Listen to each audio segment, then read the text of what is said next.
Nightmare Ariola, and you're watching Mission Boxing Today on YouTube.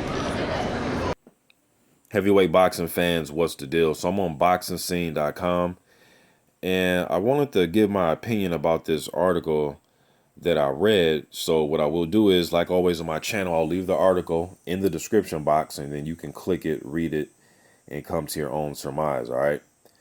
So this information is on, well, the article is on Boxing Scene, but the information is via Sky Sports. All right, so Anthony Joshua, David Price ruled out for the fall by HEARN. Okay, so let me read what HEARN had to say, and I'm going to give my opinion on it. He says, we have a lot of people to satisfy. We have the UK fight fans, worldwide fight fans, and we have an American broadcaster as well. We're looking for credibility, and those three men are ranked in the top 15. If we're looking for the right guy to test Anthony Joshua and progress him as a fighter, people are looking for that step up, and I think those three have the credibility. Okay, so let me go ahead and get my opinion about this first thing I read.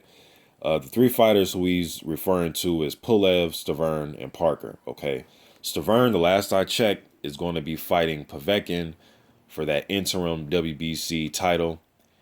We know the WBC has came out with their ruling as far as that Meldonium situation, and they're keeping Povetkin the #1 contender, but they want him to, kind of reestablish that position by fighting Stavern for the WBC interim title. So, and when I looked on Stavern's social media, he said it's official, him versus Povetkin. So I'm not sure if they can get a fight with Stavern, although fighting Joshua is it's a title shot right there.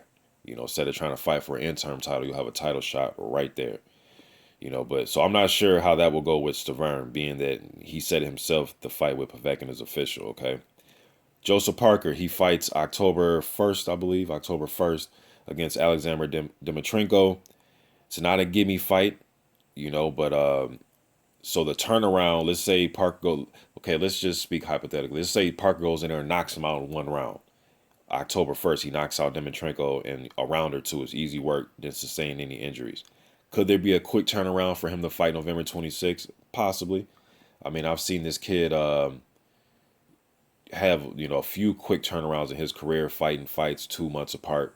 And it's something that's been done before. I mean, Mike Tyson back in the day would have unification fights 2 months apart, a little over 2 months apart. So it wouldn't surprise me at all. But I'm kind of counting Parker out of this one, and I think it may be Pulev. I came out with a video a few days ago saying that I think it's going to be Pulev. Pulev is in a real unique situation himself because he is the second mandatory for a title shot at the IBF. He's the second mandatory to Joseph Parker. Parker gets his shot first, and then Pulev will fight the winner of the Parker and whoever has the belt.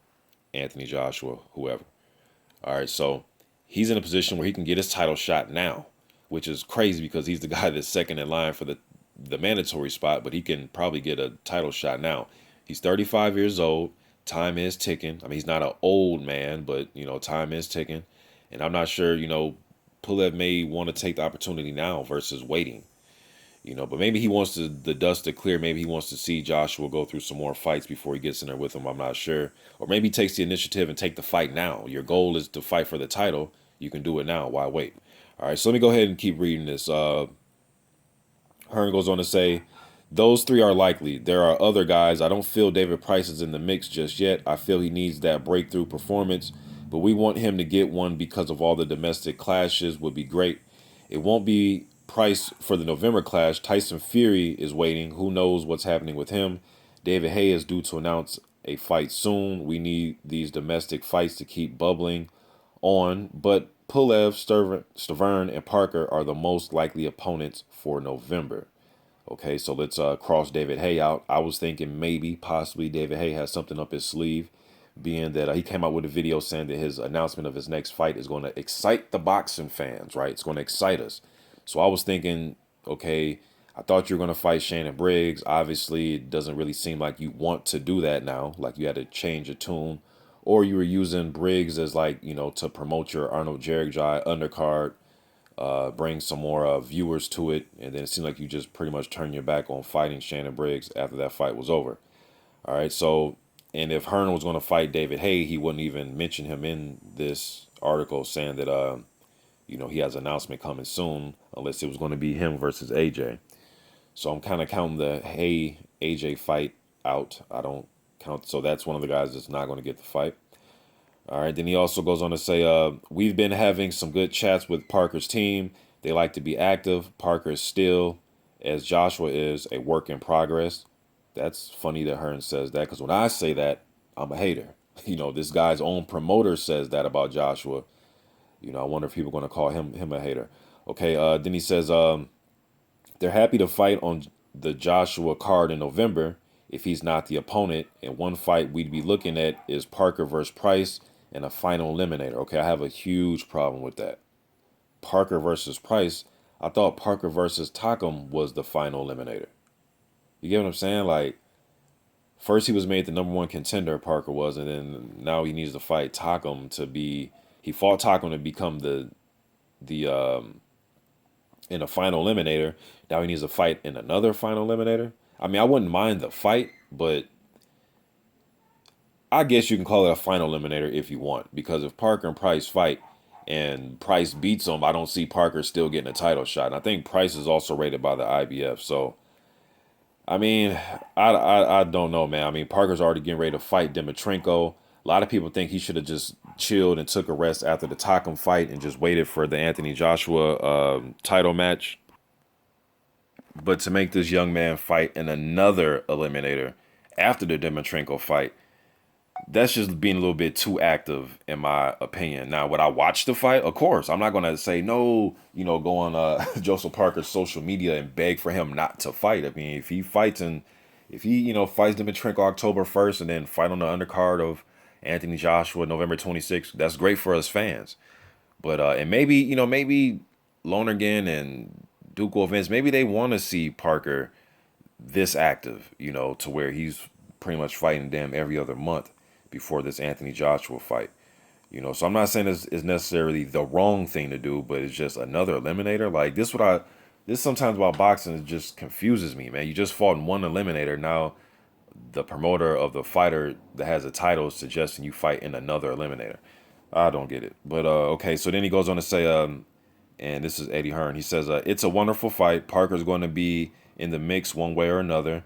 We're already mapping out the next 3 fights, and it could be Stavern or Pulev, then Parker, and then next summer, the big one against Hay or a Fury. Okay. When he says the big one, I guess, hope you're talking about Tyson Fury, because a Fury, I don't think fighting Huey Fury is the big one. I think it'd be a good fight. I think Huey needs, he's still growing, still developing. He's very young. You know, I don't even think he's came all the way into his grown man strength. You know what I mean? But he's still learning. He's one of the top prospects out there without a doubt. The David Hay fight, I think that should be happening now. You know what I mean? Like, fight David Hay now, because right now David Hayes is trying to maneuver and, you know, just trying to maneuver his way into a title shot without really being tested or fighting any. You know, you talk about Parker being in a damn eliminator.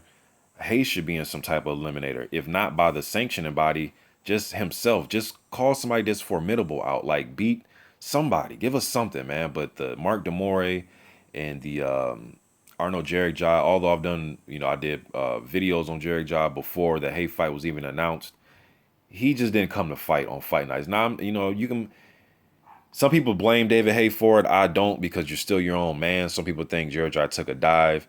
It didn't look right. I'm gonna just put it like that. It didn't look right. Mark DeMore, I think he punched David Hayes' glove once, and then he went down on the canvas. So David Hay hasn't been in a real fight since his Derek Chisora fight, which was 4 years ago. He won the fight, looked impressive, stopped Chisora, but that's the last fight he's been in my opinion. Somebody that's wanting to hit his ass back and hurt him. It was the Chisora fight.